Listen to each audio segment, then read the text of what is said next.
Merci beaucoup pour l'invitation. C'est vraiment un plaisir d'être ici, de partager avec vous. Donc, le passé, le présent et peut-être le futur grâce à vous des thérapies à base d'ARN messager et de leur potentiel qui est immense. Aussi en régénération, en vaccin, on va voir un petit peu ce qui se fait. Donc, c'est mon petit groupe à l'hôpital universitaire de Zurich. On a quelques cartoons réalisés par Caroline Schubach. Mon background est que j'ai fait mes études à Paris.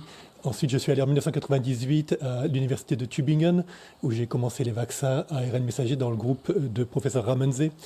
Depuis 2000, j'ai une double affiliation. J'ai cofondé CureVac en 2000, qui était la première compagnie à développer les vaccins ARN messagers au monde. En parallèle, j'avais mon groupe de recherche à l'université de Tübingen.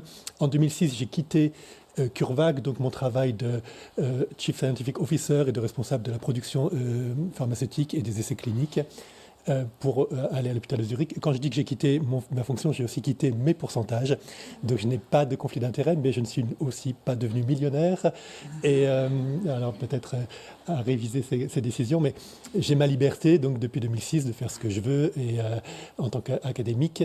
Et j'ai aussi créé une compagnie qui s'appelle Misha Pharma, mais c'est juste une compagnie dans mon ordinateur qui me permet d'obtenir des licences de mes brevets que je fais à l'université, à l'hôpital universitaire, et de développer ces brevets ou de les attribuer à d'autres. Et j'ai aussi créé en 2017 une plateforme ARN messager, c'était avant la pandémie, pour développer les potentiels de l'ARN messager en médecine. Ce qui est important, c'est que pendant, disons, ces 20 années, donc de 1998 à la pandémie en 2020, les vaccins ARN messagers, il y a une fenêtre qui est apparue.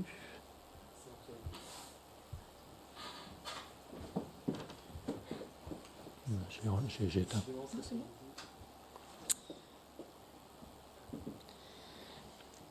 Les vaccins ARN messagers était le vilain petit canard des vaccinations.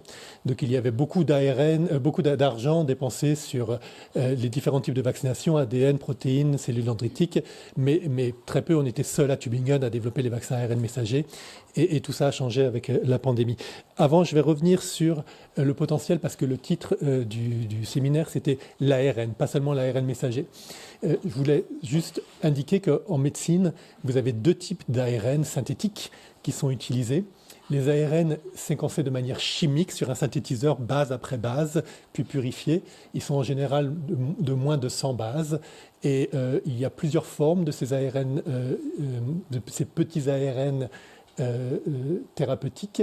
Il y a les aptamères, ce sont des oligonucléotides qui sont sélectionnés selon leur structure sur certaines protéines ou sucres, par exemple, d'intérêt. C'est un peu comme des anticorps. Vous les sélectionnez, vous pouvez ensuite identifier ceux qui vont reconnaître une protéine spécifiquement. Il y a un de ces aptamères sur le marché qui s'appelle Macugen, qui est un aptamère contre VEGF qui est injecté dans l'œil pour les gens qui souffrent de dégénérescence maculaire liée à l'âge. Donc c'est une manière d'utiliser l'ARN ou les oligonucléotides. D'autres sont dans la cellule. Ils agissent dans la cellule, sont les antisens, les ribosymes, les siRNA. Là, on a des oligonucléotides qui bloquent un ARN messager, donc qui bloquent l'expression d'une protéine. En général, tous ces oligonucléotides ARN faits de manière chimique bloquent une protéine, la production d'une protéine ou la fonction d'une protéine. À l'inverse, vous avez les ARN faits de manière enzymatique. On va revenir sur ça, je vais focaliser là-dessus. Donc ce sont les ARN messagers. Vous vous rappelez que les ARN messagers sont des copies des gènes et ils sont traduits en protéines. Pour l'instant, on a 4 ARN messagers sur le marché. Donc ce sont tous des vaccins.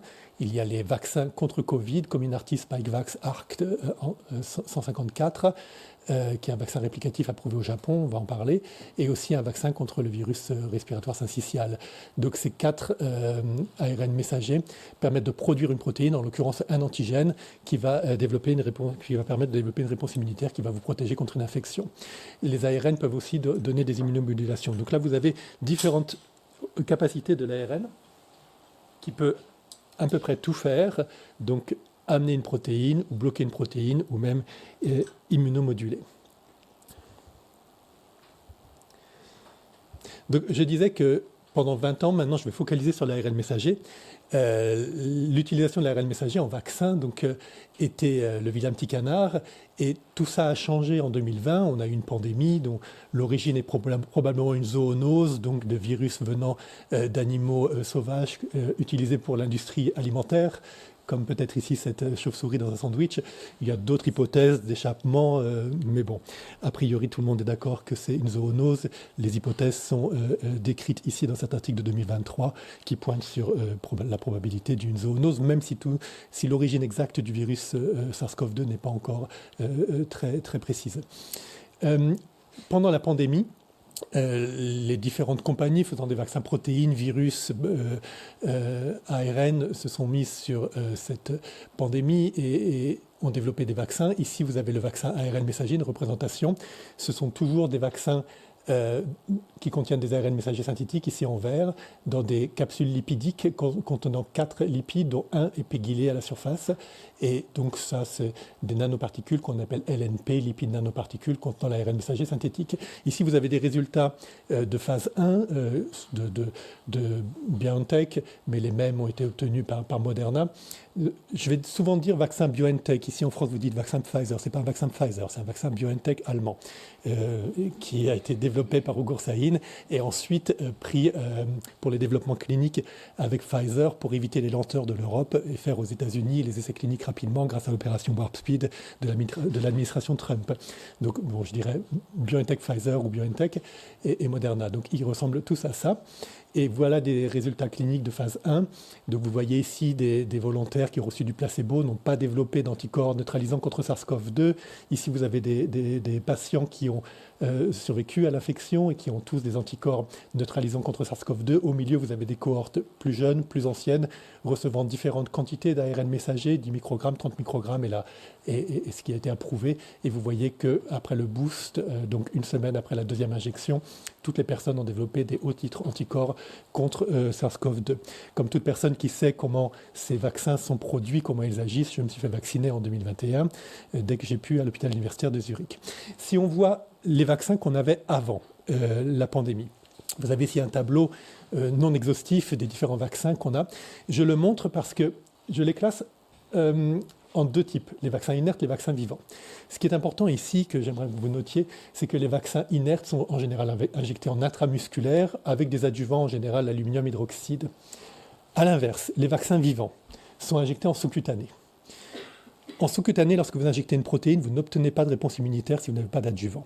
En d'autres termes, ici, quand vous injectez ces vaccins, ces virus atténués, qui sont des virus à ARN ou à ADN, ce ne sont pas les protéines dans ces vaccins qui déclenchent la réponse immunitaire, parce que c'est en sous-cutané, il n'y a pas d'adjuvant. Ce qui déclenche la réponse immunitaire ici, c'est l'acide nucléique.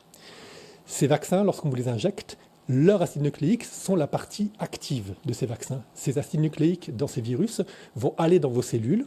Une fois qu'ils ont été injectés sous-cutané, vos cellules en sous-cutané vont prendre ces virus et vont utiliser l'information génétique ADN ou ARN de ces virus pour faire des protéines et une réponse immunitaire. En d'autres termes, ces vaccins ici, Oreillon, rougeole, rubéole par exemple, virus atténué ARN, sont des vaccins ARN naturels. Je dis ça parce que si vous connaissez des gens qui vous disent « je ne veux pas être vacciné par l'ARN », dites-leur qu'ils ont déjà été vaccinés par l'ARN, ils ne le savaient pas, mais quand ils ont reçu ces vaccins, ils ont reçu de l'ARN encapsulé. Cet ARN encapsulé est allé dans leurs cellules ont utilisé ces ARN encapsulés pour faire des protéines et une réponse immunitaire. C'est pour un peu rendre plus accessible théoriquement ces vaccins ARN aux personnes qui auraient des doutes. Je le présente ici de manière un peu plus graphique. Vous avez les virus rougeole, oreillon, rubéole, fièvre jaune. Vous voyez que ce sont des nanocapsules d'environ 90-100 nanomètres qui contiennent des ARN messagers dans tous ces cas-là. Et ici, vous avez le vaccin ARN messager synthétique. C'est des structures similaires, mais surtout un mode d'action identique. Dans tous les cas, vous avez un ARN messager qui va coder pour des protéines, qui va être utilisé par vos cellules pour faire les protéines et pour faire des réponses immunitaires. Donc, il faut désacraliser cette vaccination ARN dont les gens pensent qu'elle est nouvelle. Elle n'est pas nouvelle. Le vaccin fièvre jaune plus de 100 ans, enfin presque 100 ans. Donc on utilise depuis longtemps des ARN messagers pour vacciner, sauf que c'était des ARN messagers naturels. Maintenant on a une version synthétique. Vous voyez qu'ici c'est en plus simple, il n'y a pas de protéines, il y a moins de contaminants, mais c'est le même mode d'action, c'est l'ARN qui va coder des protéines et faire des réponses immunitaires. On peut mettre d'ailleurs ce concept dans le dogme central de la biologie moléculaire. L'ADN est stable, les gènes sont transcrits en ARN messagers qui sont traduits en protéines. L'ARN messager et les protéines sont transitoires. Si vous mettez les différents vaccins dans ce graphique, variole, varicelle sont des virus à ADN atténué. Donc c'est l'ADN qui, dans ces vaccins, entre dans vos cellules, est transcrit en ARN, en protéines et donne une réponse immunitaire. C'est l'ADN, le principe actif des vaccins variole, varicelle. Comme je le disais, le principe actif des vaccins fièvre jaune, rougeole, oreillon, rubéole, c'est l'ARN messager que ces virus contiennent. Et il y a énormément de vaccins à base de protéines qui sont soit des virus inactivés au formaldéhyde, soit des vaccins recombinants à base de protéines produites par génie génétique, comme le vaccin contre l'hépatite B ou le papillomavirus. La même chose, on peut le mettre pour les vaccins contre Covid qui ont été développés pendant la pandémie. Vous avez les vaccins à base d'adénovirus recombinants, AstraZeneca, Sputnik V, Janssen. Ces vaccins sont des adénovirus recombinants. Ils ne contiennent pas de protéines de SARS-CoV-2. Ils contiennent un ADN qui code pour la spike de SARS-CoV-2. Donc ici encore, l'ingrédient pharmaceutique de ces vaccins, genre Janssen, contre Covid, c'est l'ADN. Donc là, vous n'avez vraiment même pas de protéines SARS-CoV-2. Donc c'est le gène spike dans ces vaccins recombinants qui va aller dans vos cellules, aller dans les noyaux de vos cellules, faire de l'ARN et faire des protéines. Donc ces vaccins sont des vaccins ADN. Les vaccins ARN messagers, BioNTech, Pfizer, Moderna, le CureVac qui a montré qu'il était efficace mais qui n'a pas été sur le marché, je vous montrerai ça un peu après, et des vaccins à base de protéines ou de virus inactivés, protéines comme Novavax. Ces différents formats ont des avantages et des désavantages. Je ne vais pas aller dans le détail, mais quand une nouvelle pandémie vient, comme un SARS-CoV-2, vous allez au travers des étapes de savoir quel antigène vous allez utiliser, est-ce que ça va être facile à produire, est-ce que vous allez pouvoir utiliser vos infrastructures pour produire ce vaccin, et est-ce qu'ils vont être safe, est-ce qu'ils vont être sécurisés. Donc pour tout ce qui est... alors pour l'ARN messager, vous voyez que tout est facile, c'est-à-dire que le design... Vous avez un virus comme SARS-CoV-2, vous prenez une protéine de surface et c'est votre vaccin. Donc vous ne devez pas, comme pour les peptides, choisir quelle partie du virus vous allez cibler. Vous pouvez prendre une protéine entière, donc avec l'ARN ou avec l'ADN. Upscaling et réutilisation des infrastructures, c'est aussi très simple avec l'ARN messager, parce que là, vous allez voir, je vais vous montrer comment on produit l'ARN messager synthétique après, c'est toujours les mêmes processus que vous utilisez, quel que soit l'ARN messager, qu'il code pour une protéine de cancer, de virus, de bactéries, c'est toujours les mêmes processus. Alors que quand par exemple vous produisez une protéine, disons vous savez produire le vaccin contre l'hépatite B, vous savez produire la protéine HBS du virus de l'hépatite B, mais maintenant vous devez produire la spike de SARS-CoV-2. Vous commencez à zéro. C'est-à-dire quelles cellules je vais utiliser, les glycosylations, comment est-ce que je vais le purifier, sur quelle colonne, anion exchange, size exclusion, comment est-ce que je vais le préserver. Donc même si vous avez une expertise et une compagnie qui produit un vaccin contre l'hépatite B, contre le papillomavirus avec des protéines, via SARS-CoV-2, vous commencez à zéro, vous devez réévaluer tous vos paramètres de production et éventuellement changer vos infrastructures si les colonnes que vous utilisez pour votre vaccin hépatite B ne sont pas les mêmes que celles que vous devez utiliser pour la protéine spike, vous devez tout changer. Alors avec l'ARN, ce n'est pas le cas. La sécurité, elle est haute pour tout ce qui est transitoire, peptides, protéines, ARN. Théoriquement, pour tout ce qui est ADN, donc les plasmides ou les vecteurs recombinants adénovirus, théoriquement, vous avez un risque d'intégration et de persistance. Tout ça sont des formats qui ont été approuvés. Des plasmides pour vacciner contre SARS-CoV-2 ont été approuvés en Inde. Maintenant, je vais focaliser sur les vaccins ARN messagers. Je vous rappelle que on parle ici d'ARN messagers matures, qui sont des ARN qui sont modifiés en 5'. Ils ont un cap, la structure cap est décrite ici, c'est une méthylguanosine avec un pont 5', 5' triphosphate au premier nucléotide, et le premier nucléotide est en général méthylé en position 2'. Ça, c'est ce qu'on appelle un cap 1. qui est ajoutée ici en 5'. La position 3' est polyadénylée. Et dans l'ARN, il y a beaucoup de modifications. Il y a des isomérisations d'uracile en pseudo-uridine, des méthylations des riboses et des bases, et aussi des déaminations des adénosines en inosine qui correspondent à des G. Donc il y a beaucoup d'editing, on appelle ça de l'editing sur l'ARN messager, c'est représenté par ces étoiles. Et donc ces ARN capés polyadénylés modifiés sont traduits en protéines. On peut les produire in vitro et on les produit de deux manières. Non modifiées, c'est-à-dire que la production se fait en présence des 4 bases canoniques ACGU, ou modifiées. Donc à ce moment-là, il y a une des bases ou deux des bases qui sont modifiées. Par exemple, au lieu d'utiliser l'uracile, on utilise la pseudo-uridine. Les gens parlent d'ARN chimiquement modifié. Ce n'est pas du tout chimiquement modifié. La pseudo-uridine est naturelle et donc c'est toujours une synthèse enzymatique. On remplace juste l'uracile par la pseudo-uridine dans la synthèse. Cette modification, elle permet au fait à l'ARN d'échapper aux réponses immunitaires. Quand l'ARN est non modifié, quand l'ARN synthétique est non modifié, lorsque vous l'injectez, il y a des capteurs dans les cellules immunitaires, comme les Toll-like récepteurs ici, qui en permanence sont des senseurs qui essayent de voir s'il y a des virus ou des bactéries qui vous envahissent. Et certains de ces senseurs détectent l'ARN dans les endosomes. Et donc quand vous injectez de l'ARN non modifié, le système immunitaire est alerté et vous avez une inflammation, ce qui est bon quand vous voulez faire un vaccin. Quand vous voulez faire un vaccin, vous voulez une inflammation, c'est pour ça qu'on utilise aussi des adjuvants dans les vaccins protéiques. C'est pour ça que l'ARN non modifié est utilisé pour la vaccination contre le cancer, les virus, les allergies, depuis 20 ans ou un peu plus de 20 ans. La modification a été introduite en 2005 par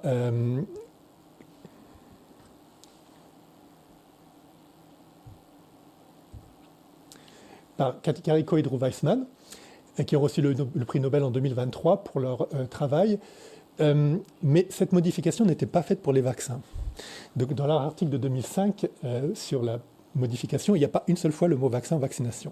Cette modification a été faite pour les thérapies géniques, parce que l'idée, c'était d'éviter la réponse immunitaire, d'éviter l'inflammation, donc de pouvoir utiliser l'ARN messager pour coder des protéines thérapeutiques, régénératrices, anticorps, facteurs de croissance, sans obtenir de réponse immunitaire. Donc c'est intéressant parce que l'article de 2005 sur lequel ils ont reçu le prix Nobel pour les vaccins ne mentionne pas une seule fois vaccin ou vaccination. Au contraire, ça mentionne thérapie génique. Et Kati Karikó a travaillé en particulier sur l'utilisation d'ARN messager pour exprimer l'érythropoïétine, pas du tout sur les vaccins. En interview, elle parle toujours, elle dit « bon, moi je faisais des thérapies, je ne faisais pas des vaccins ». Mais je dirais presque malheureusement, le comité Nobel a décidé d'associer leur nom aux vaccins alors que ce n'était pas leur travail. Et d'ailleurs, en 2020, comme on ne savait pas ce qui était mieux, si c'était l'ARN non modifié ou modifié dans les vaccins, BioNTech avait 4 versions de son vaccin contre Covid, A1, C2, B1, B2. A1 et C2 étaient des ARN non modifiés. Donc la communication de l'Université de Pennsylvanie a mis la pseudo-uridine au milieu des vaccins, ce qui n'est pas du tout le cas. Et donc, la pseudo-uridine n'était pas faite pour les vaccins, elle n'est pas nécessaire dans les vaccins. Et même Drew Weissman, en 2017, publiait que l'ARN est extrêmement immunogénique et que cette capacité de l'ARN à être extrêmement immunogénique est bénéficiale pour les vaccins. Donc même Drew Weissman disait jusqu'à 2017, pour faire des vaccins, utiliser l'ARN non modifié. Et donc, comme je disais, le comité Nobel a donné le prix sur des articles dont, ici, vous voyez cet article. Il y a 3 articles dans la décision du Nobel, et l'un des articles, c'est ici, donc, supérieur non-immunogénique vector. Non-immunogénique vector, ça veut dire des vecteurs qui n'induisent pas de réponse immunitaire. Donc c'est un peu contre-intuitif de donner un prix Nobel pour des vaccins à des gens qui ont publié au fait des ARN qui n'induisent pas de réponse immunitaire. Mais bon, c'est la communication. Je montre ça parce qu'on voit que de nos jours, la communication est parfois plus importante que ce qu'il y a dans les articles. Et les gens ont plus tendance à croire ce que va dire un journaliste que ce que va dire un scientifique, ou en tout cas être plus intéressé par ce que dit le journaliste que ce que dit le scientifique. La vraie technologie qui a permis les vaccins, c'est la technologie développée par Peter Cullis. Ce sont ces fameuses nanoparticules de lipides qu'il a développées au départ pour les siRNA, donc pour les petits oligos qui empêchent l'expression d'un gène. Ce n'était pas fait pour l'ARN messager, mais ces nanoparticules peuvent encapsuler l'ARN messager, et c'est ce qui a permis de faire des vaccins qui donnent des grands titres anticorps. Ici sont des résultats de mon laboratoire publiés assez récemment. À l'époque, il y a 20 ans, on n'avait que les liposomes. Ici, vous avez un liposome qui s'appelle Messenger Max. Ce sont des lipofectamines, ce sont des microparticules de liposomes. Lorsque vous avez de l'ARN messager codant pour la luciférase, qui est cette protéine qui émet de la lumière, et que vous l'injectez sous-cutané ou intramusculaire chez des souris, intramusculaire c'est dans la langue, ici sous-cutané donc dans le cou, Et si vous avez donc un ARN messager encapsulé dans des liposomes et cet ARN messager code pour la luciférase, vous pouvez détecter l'expression de lumière grâce à la luciférase chez ces animaux. Et lorsque vous avez l'ARN messager dans ces LNP plus modernes, toutes petites, vous avez un signal même inférieur. Donc vous pourriez penser que ces liposomes fonctionnent mieux que les nanoparticules. Maintenant, lorsque vous regardez les anticorps, lorsque vous injectez un ARN codant pour un antigène, ici aux albumine, soit dans les nanoparticules, soit dans les liposomes, en sous-cutané, en intramusculaire, non modifié ou modifié, ce qui fonctionne le mieux, alors d'abord, ce qui ne fonctionne pas du tout, ce sont les liposomes. Donc à l'époque, pendant 20 ans, on n'avait pas les lipides nanoparticules. Donc on avait des formulations d'ARN messager très peu efficaces pour induire des anticorps. Et cette révolution ici, et on n'explique pas pourquoi, on ne sait toujours pas pourquoi, c'est probablement parce que ces nanoparticules emmènent l'ARN dans les macrophages, dans les nœuds lymphatiques, qui permet d'avoir une réponse anticorps très forte. Mais on ne sait pas pourquoi, c'est encore analysé. Qu'est-ce qui fait que l'ARN dans ces nanoparticules donne des réponses anticorps si fortes, alors que d'autres formulations d'ARN messager, dans des polymères, dans des liposomes, donnent très peu d'anticorps. Et aussi, vous voyez ici que ce qui marche le mieux d'ailleurs, c'est l'ARN non modifié en sous-cutané. Et les vaccins approuvés sont en intramusculaire pseudo-U, c'est pas ce qui marche le mieux. Donc j'espère que dans le futur, on va avoir plus de vaccins non modifiés et peut-être donnés en sous-cutané, parce que vous avez pratiquement tous probablement reçu en intramusculaire le vaccin. C'est pas très agréable pendant 2 ou 3 jours. En sous-cutané, vous n'avez pas de réactogénicité locale, donc c'est beaucoup mieux toléré. Donc j'espère qu'on va avoir dans le futur des essais cliniques de vaccins ARN non modifiés en sous-cutané qui vont permettre peut-être d'avoir une acceptance plus grande parce que vous voulez éviter d'avoir 2 ou 3 jours de la douleur et ne pas faire de sport. La production d'ARN messager, quelle heure est-il? Comment? Ok, donc encore 10 minutes ou... Oui, ouais. 2-3 minutes si c'est possible, il y aura les questions. Ok. Donc, juste parce que j'ai parlé de production, la production in vitro d'ARN nécessite juste de l'ADN avec le gène d'intérêt. Ça peut être un ADN, une PCR ou un plasmide linéarisé. Vous avez le gène d'intérêt, vous avez une séquence qui est reconnue par une RNA polymérase in vitro. Et lorsque vous mélangez cet ADN, la RNA polymérase, les tampons et les nucléotides, modifiés ou non modifiés, vous obtenez l'ARN messager. À partir d'une molécule d'ADN, vous obtenez à peu près 1000 molécules d'ARN messager. Donc pour faire une dose de vaccin Comirnaty, 30 microgrammes, vous utilisez à peu près 100 nanogrammes d'ADN. Donc quand vous avez certaines personnes, des professeurs par exemple de Marseille, disons, qui aiment la lumière, qui vous disent qu'il y a des microgrammes d'ADN par dose d'ARN, c'est simplement parce qu'ils n'ont jamais produit d'ARN, ils ne savent pas ce que c'est. Et si vous analysez ici par des méthodes inappropriées la quantité d'ADN et qu'au fait l'ARN interfère avec vos mesures, vous allez avoir l'impression qu'il y a beaucoup d'ADN, mais il ne peut pas y avoir des microgrammes puisque de toute façon vous n'utilisez que seulement 100 nanogrammes d'ADN pour avoir 30 microgrammes d'ARN parce qu'il y a cette amplification. Donc méfiez-vous de ce que vous lisez ou de ce que les journalistes vous montrent, parce que la vérité c'est que voilà, on ne peut pas inventer de l'ADN, donc l'ADN ne s'autocrée pas dans la production, donc on ne peut pas avoir plus que 100 nanogrammes d'ADN par dose puisque c'est ce qui est utilisé. Donc ensuite on dégrade l'ADN, alors effectivement il y a une dégradation partielle et on purifie l'ARN pour avoir les vaccins. Quelques mots sur l'ARN. Donc l'ARN synthétique, on vous dit qu'il est instable, c'est pas vrai. L'ARN, c'est la molécule la plus stable en biologie. Je dis ça de manière un peu provocative, mais c'est la seule que vous pouvez mettre à 95 degrés. Si vous mettez de l'ADN ou des protéines à 95 degrés, ils sont dénaturés, ils perdent leur fonction. L'ARN, lui, il résiste à 95 degrés. Vous pouvez le congeler, lyophiliser. Et donc c'est finalement presque la molécule la plus stable en biologie, mais bien sûr en absence de RNA, ce qui est virtuellement impossible, puisqu'il y a des RNAs partout. Donc c'est ce qui fait l'instabilité surtout de l'ARN, bon, en dehors d'autres aspects. Maintenant, ce sont les liposomes, les LNP, qui étaient un peu instables, et maintenant toutes les compagnies développent des LNP stables à température ambiante qui vont permettre de distribuer les vaccins à température ambiante. Donc c'est surtout les liposomes qui étaient pour l'instant instables et qui vont être remplacés par des liposomes plus stables. L'ARN synthétique peut être végétalien, vegan. Et c'est intéressant pour une partie de la population. Moi-même, je suis végétarien, pas vegan, mais en tout cas, donc, la production se fait avec des enzymes produites par des bactéries, des nucléotides chimiques, et ça évite pas mal les allergies. Par exemple, les personnes allergiques à l'œuf ne peuvent pas prendre des vaccins contre la grippe qui sont produits dans des œufs. En ayant une production végétalienne, vous réduisez les risques d'allergie ou de problèmes de prions, etc. Et aussi, au niveau de la production, pour produire 1 million de doses, il vous faut 6 litres d'une réaction de transcription, ADN, RNA polymérase, etc. Alors si vous voulez utiliser des virus, il vous faut à peu près 5000 à 10 000 litres pour produire suffisamment de virus pour 1 million de doses. Donc vous voyez que l'ARN a aussi cet avantage d'être produit dans des installations relativement petites.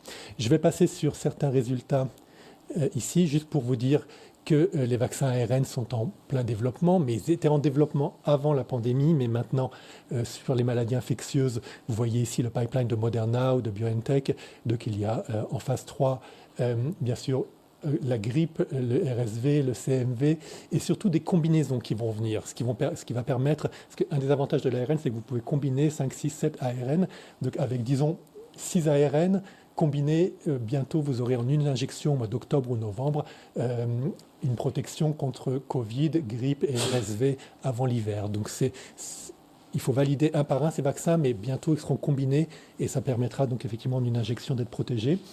Et il y a aussi donc toute une série de vaccins anti-cancer développés par BioNTech, Moderna, mais aussi d'autres compagnies. À noter que les vaccins BioNTech anti-cancer sont non modifiés, donc à nouveau, la modification n'est pas du tout la clé des vaccins. Au contraire, des fois, on veut qu'ils soient non modifiés pour avoir des réponses immunitaires plus fortes. Et il y a en phase 3 les vaccins contre le mélanome.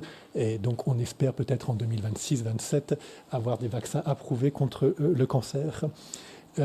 Un mot seulement rapide sur les thérapies. Je vous ai parlé des vaccins. Maintenant, si on va aux thérapies, c'est-à-dire utiliser l'ARN pour exprimer des protéines thérapeutiques, on a un projet européen qui s'appelle REG-RNA, régénération du cœur après infarctus du myocarde, grâce à l'ARN pour refaire proliférer les cardiomyocytes pour redonner la contraction au cœur. Ici, je vais vous montrer un autre aspect qu'on développe à Zurich. C'est l'utilisation d'ARN messager pour faire des cellules immunitaires qui vont détruire des cellules cancéreuses, en l'occurrence du glioblastome.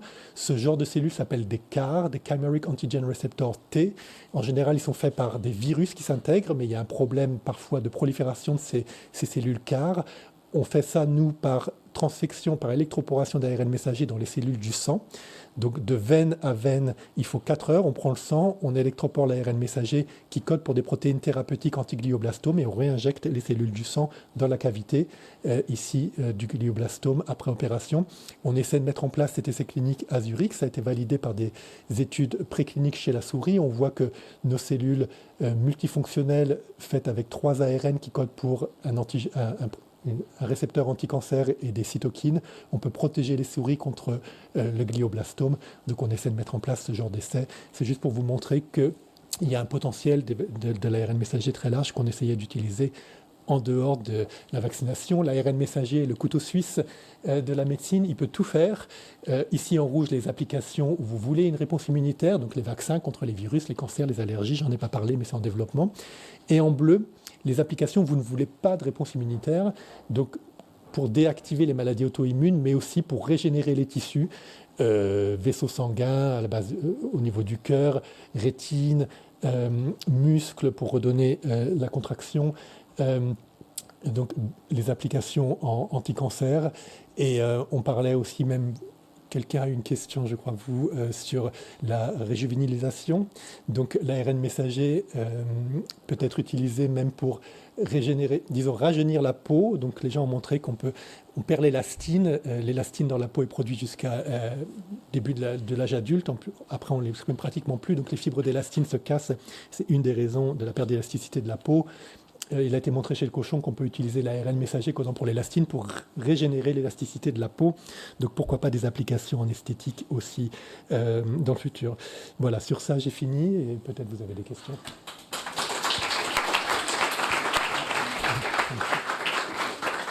Bien, merci beaucoup. Est-ce que nous avons des questions dans la salle ? Ou des craintes. Alors j'ai une question pour CureVac, votre autre casquette. Pourquoi est-ce que, sachant que c'est l'une des entreprises qui a développé en premier les ARN messagers, enfin les vaccins ARN messagers, pourquoi CureVac n'a pas réussi à se positionner du coup lors de la vague de Covid-19 ?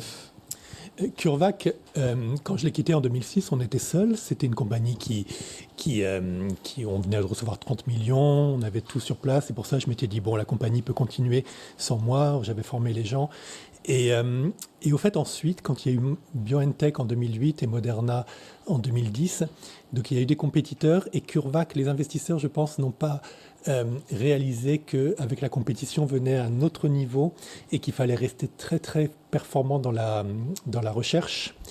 Ils sont focalisés sur le développement clinique. Ils n'ont pas, je pense, suffisamment réalisé qu'il fallait continuer à innover, continuer à améliorer ces vaccins. À l'époque, on n'avait pas les LNP, donc ils ont peut-être pas tout de suite essayé d'améliorer les formulations. Et ils sont effectivement maintenant, ils ont été en perte de vitesse par rapport aux compétiteurs. Et le niveau scientifique de CureVac n'était pas le même que celui de BioNTech et Moderna. On voyait dans les congrès en 2015, 2016, toujours des résultats fantastiques de BioNTech, Moderna et jamais de CureVac. Donc voilà, il y a eu, je pense, une sous-estimation par les investisseurs et le board de directeurs du fait qu'il fallait continuer à innover, pas seulement faire les essais cliniques sur les sciences que j'avais laissées, mais continuer à vraiment avoir des chercheurs très très performants ou alors à faire des collaborations avec l'université pour garder le top niveau, ce qu'a très bien fait Moderna, qui travaille avec toutes les universités de Boston, et aussi BioNTech, qui a fait beaucoup de réseaux, et moi-même je suis dans un réseau BioNTech. Donc pour garder vraiment soit des scientifiques extrêmement bons dans les compagnies, soit au moins en collaboration avec des scientifiques extérieurs, pour être toujours au top, ce que je pense n'a pas fait CureVac, qui est la raison probablement pour laquelle CureVac a perdu son avance. Parfait, merci. D'autres questions?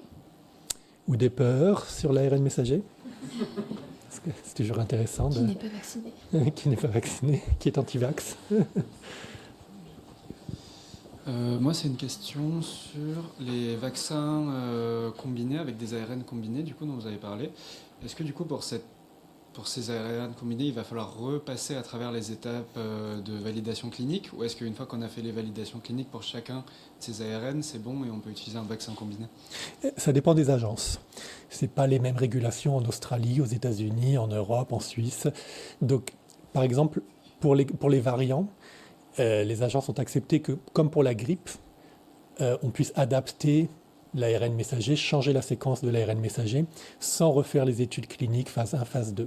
Donc les agences ont maintenant, pour les variants de Covid, du SARS-CoV-2, accepté qu'on adapte l'ARN messager sans refaire toutes les études. Donc la décision de savoir si pour les combinaisons il faudra refaire toutes les études est certainement une décision variable selon les agences. Pour l'instant, donc pour les combinaisons grippe et SARS-CoV-2, ils ont refait phase 1, phase 2 et phase 3.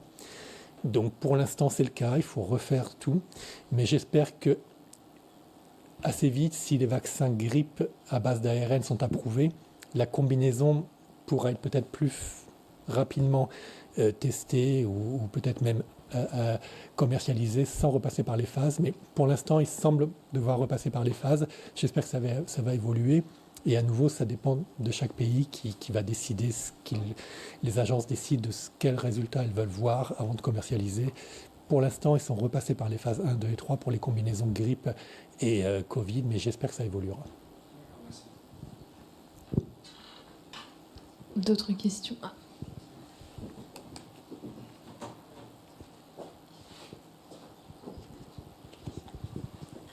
Et dans la perspective d'autres pandémies ou d'événements appelant une réaction, est-ce qu'il y a des dispositifs qui sont, je sais pas, est-ce qu'il y a une pipeline qui est prête pour prendre de zéro un virus qui émergerait et générer par ARN messager un vaccin? Enfin, est-ce que ça a été envisagé? Est-ce que c'est implémenté ou est-ce que c'est peut-être pas pertinent du tout ça a été fait pour le Covid, oui. Et ça a été fait dans l'urgence, c'est-à-dire qu'à l'époque du Covid, les industries pour produire des milliards de doses n'étaient pas en place. Avant la pandémie, les vaccins ARN étaient surtout développés contre le cancer, donc sur des niches où si vous avez un produit approuvé, vous aurez besoin de produire des doses pour 10 000 patients. Donc les infrastructures pour produire l'ARN messager avant la pandémie étaient relativement petites. Et en quelques mois, en 2020, ils sont passés d'échelle de grammes à kilogrammes pendant une période en plus difficile de transport, donc c'était assez admirable. Et maintenant, ces infrastructures existent. Donc maintenant, on peut produire des milliards de doses de vaccins ARN messager. Donc maintenant, il y a vraiment, ça ira encore plus vite pour une nouvelle pandémie que c'est allé en 2020, qui était déjà, c'est allé en 10 mois, donc du virus. Et là, on peut estimer la latence à la réaction pour une prochaine pandémie. Qu'est-ce que ça pourrait être? Ah, mais le vaccin, dans le laboratoire, par exemple, on vous le produit en une semaine. Donc la production du vaccin, en une semaine, elle est faite. Le problème, ce sont les phases 1, 2 et 3, qui sont incompressibles. C'est-à-dire que donc il faut quand même tester, c'est ce qu'on disait tout à l'heure. Donc s'il y a une nouvelle pandémie avec un nouvel virus, les autorités demanderont quand même peut-être probablement à phase 1, parce que même si vous savez que votre vaccin, lui, est sûr, est-ce que la protéine codée par l'ARN, elle peut ne pas être sûre, donc il faut quand même regarder en phase 1, plus vraiment pour le vaccin lui-même, mais pour l'activité éventuelle des protéines. Et donc, c'est ça qui prend du temps. Mais le vaccin lui-même, il serait prêt en une semaine. Parfait, merci beaucoup. Je pense que on peut l'applaudir une nouvelle fois.